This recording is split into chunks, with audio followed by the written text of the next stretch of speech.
இளையான்குடிங்கிற ஊர்ல மாரநாயனார்னு ஒருத்தர் அடியார்களுக்கெல்லாம் உணவு அளிச்சுட்டு வந்தார். ஒரு கட்டத்துல அவருக்கு வறுமை வந்தது. அப்பவும் தன்னால முடிஞ்சதை பிறருக்கு கொடுத்து வந்தார். ஒரு நாள் இரவு வேளையில அடைமழை வேற. அப்ப பார்க்க சாமி அடியார் வேஷத்துல அவங்க வீட்டுக்கு வந்தார்.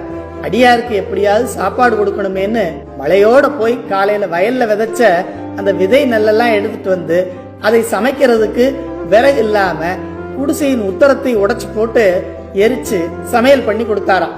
அந்த சமயத்துல நம்ம வீட்டு ஆளுங்களா இருந்தா என்ன நினைப்பாங்க, இந்த ஆள் இப்படி ஊருக்கெல்லாம் சோறு போட்டு போட்டே சொத்தெல்லாம் அழிச்சிட்டாரேன்னோ, இல்ல நமக்கே இல்லாத போது இப்படி ஏன் தான் வராங்களோன்னு நினைப்பாங்க.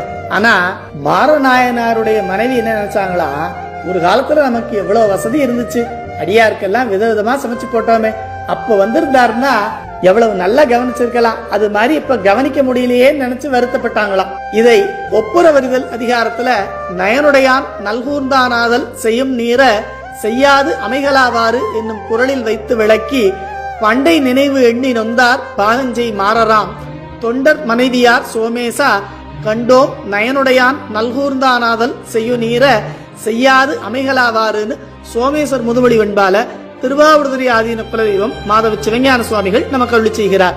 அதனால பெரியவங்களுக்கு வறுமை என்பது தன்னிடம் இருந்த செல்வம் எல்லாம் போச்சேங்கிறதோ, இல்ல அவங்களுக்கு அடிப்படை தேவைக்கு இல்லாம கஷ்டப்படுறோமேங்கிறதோ இல்ல.